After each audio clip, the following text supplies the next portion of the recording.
Hi everyone and welcome to the Autumnfest show for 2010. My name is Stephen Moreau and tonight we have a very special show for you as we are going to be talking to the two headliners for Autumnfest for this year. We're going to be where we are right now. As you can see, it's not in Woonsocket, Rhode Island. We're far from it. We're in South County, Rhode Island in Matunic at the Ocean Mist restaurant, and this is where John Cafferty lives and plays, and he's very comfortable here. So we came to him this time and did a road trip. But before we get to John, we're going to be talking to our Sunday night headliner, Mr. Wayne Lima. Wayne, welcome. Steve, thanks for having me here. This is a pretty exciting venue to be pumping up Autumnfest. Yeah, isn't this beautiful out here? This is lovely. Now I understand why John lives out here. Definitely. So, what year is this for you for playing at Autumnfest? This is the 13th year the Kings Row is playing at Autumnfest, and it's consecutive 13 years, and it's going to be the most exciting. We're getting pumped already. What do the guys think about Autumnfest? What's their view? It's part of our family. We feel like we've been embraced. We're part of the Autumnfest team, the community, the Blackstone Valley, and all of Rhode Island that attends there comes to see Kings Row, and they really embrace us. So we always put on what I call our AAA show. Now, you play rain or shine, don't you? Absolutely, and Autumnfest is a great example of that because you never know what we're going to get, but we always perform. We've never missed a gig in 30 years. And sometimes performing is a little bit tougher because some of those nights can get cold, and when you're holding brass or an instrument, it can get a little tough. On the guitar, my fingers get a little stiff. Yeah. But you want to know something? The crowd inspires us so much, and they're out there, rain or shine, cold or wet, and they're clapping, and they have their umbrellas, and they're just pumping their hands for Kings Row. So how can you not play well? So tell me, how would you describe Kings Row to someone who hasn't heard you before? Kings Row. Well, we pride ourselves on being four guys that are not brothers, but they know each other like brothers because we've been together for 30 years. Our signature sound is what we call the Kings Row formula, which is four-part harmony by Davey, Tommy, Ray, and myself, Wayne. Lush harmonies, along with very sophisticated musical arrangements, but music that people can relate to from their current or their past. There's something there for everybody is what we hope, and that's what we've included on all four of our CDs, as a matter of fact. Do you encompass yourself to like one specific decade? No, I think that's a dangerous thing to do because everybody has a different musical taste or genre they appreciate. So we do songs from the 50s, the 60s, the 70s, and now we're incorporating the 80s because those are the new oldies of today. Right, and you're going to be playing some of those 80s songs? Absolutely, and they're going to be part of, I think, here's something coming in for you, our 5th CD. Nice. Yeah, we're hoping to have that released sometime in 2011. Great. Where's that being recorded? We're going to be recording that probably in Fall River, Massachusetts at a brand new studio of some people who have some wonderful credentials. When did Kings Row begin? What was your beginnings? I started Kings Row in 1981. It was after I had established myself as a college professor at Bryant University, and I was still desiring to have that musical, creative part of my life back. And I had originally been a member of a group called the Royal Coachmen. And that had dissolved. I had established myself, and I got together a collection of guys that I thought were the guys that could bring us to the utmost pinnacle of music in the oldies genre. So in 1981 it began, and next year will be 30 years for us. Wow. And the guys that play along with you, how long have they been with you? Tommy has been with the band 27 of those years. Davey's been 26 years, and Ray has been 17 years. And I'm the old guy of the group. So you're not only the lead singer, you're the business manager, right? I'm the business manager and lead guitar player. I pride myself on my business acumen, having taught at Bryant University for so many years in the business administration department. And you just apply those principles to business and entertainment of our type, and it's worked out well. Good. Everybody in the band does their thing. Right. That's neat. When it comes to Autumnfest, how would you describe Autumnfest to people? Excitement for everyone. Yeah. There isn't a person or an age that I could define that would not have a good time there.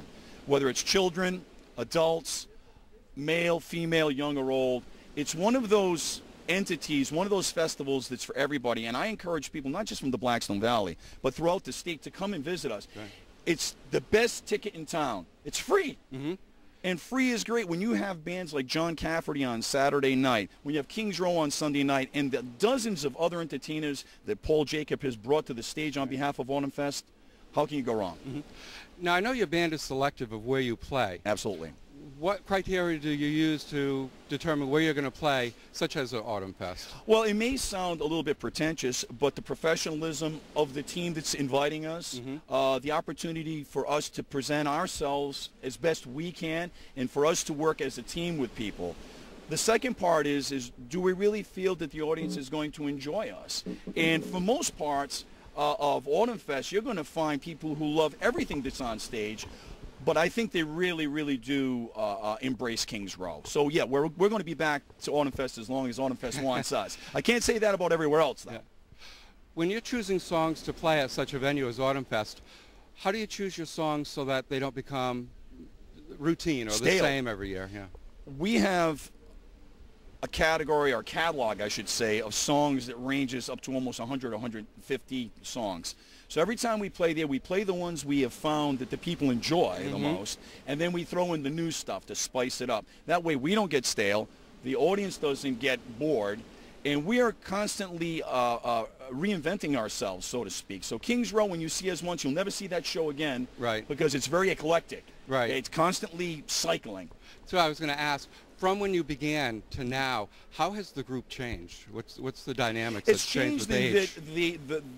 The element of oldies has changed from the 50s and 60s when we first started to 60s and 70s, 70s and 80s. So the age of the songs have now dictated they have become what are called classics or oldies. And we've had to move with that as the generation of people who have come to see us are either not coming anymore, or a new generation is starting to come. So we're seeing people that are much younger than us that appreciate great harmonies, great oldies by a band called Kings Row.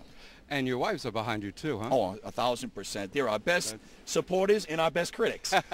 They are there for us. We enjoy having them there with us. It is a family event, just like Autumnfest, to come and see Kings Row. It is a family team. It's something we would probably not do if we weren't involving our families. I honestly can say that. How much work is it coming to Autumnfest as opposed to some other venues? Because it is outdoor. You have the elements. You have to bring your, equipment and set up right before you do it. It's very easy, and I'll tell you why. Autumnfest has been around, was it 31 or 32 years? 32 years. 32 years. They have it down to a science. When you have people like yourself, when you have people like Paul Jacob and all the crew that works on that stage, they know how to dot the I's, cross the T's, and it works like clockwork. Once you play there once and you get a sense of how everything is, you realize this is a well-oiled machine. So for us, we get there and it's like, hey, we're at Autumnfest again. Let's have a ball as we always do and do our show. I think for us now, it's one of the easier gigs.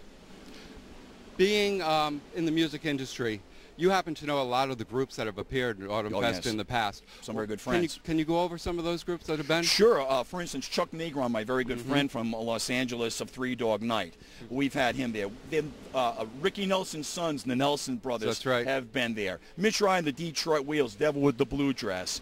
We've had Jan and Dean, Dean Torrance of the Jan and Dean Show, doing those great Beach Boy, like Matunic beach songs. The Dubs have been there. The Platters, Crystal Gale. That's right. I remember that. Yeah, that was Pouring Rain. The Poor Gal, singing in the pouring rain. Is there a song by them? But the thing about Autumnfest is you have a very broad cocktail of artists that play there. So when people go, there's something for everybody. It isn't just for the oldies lover or the rock lover or the polka lover or the opera lover. I think anybody who really wants to have a good all-around time can find it on the main stage or on any of the stages, for that matter, at Autumnfest. Now, this year, the John Cafferty is going to be the other headliner on Saturday night. A Rhode Island icon. You know John. Yes, I do. Why don't you tell us a little bit about him? Well, John is when I say a hometown boy, anybody from Rhode Island is a hometown boy. John has been born and brought up right here in the Narragansett area, South Kingston area. And he was destined for fame. He was one of these fellows when I was growing up and we were doing the club circuit. I would go watch him play and I'd say, man, this guy's got to make it. he was a guy that was tenacious, a wonderful songwriter and singer who got the break that he deserved, quite honestly. And if you're a Rhode Islander, you have to be proud of John Cafferty and the Beaver Brown Band. That's right. You really do. Great. Well, we're going to be bringing him out in just a few minutes. Wonderful. And it'll be great to see John. I'm inviting you to join me in talking to him. Maybe I can talk to him about, who he is, part of his life, and you can talk to him about the music industry. It'll be very interesting to hear. Great. We'll be back in just a few minutes. Stephen, my pleasure. Thank you.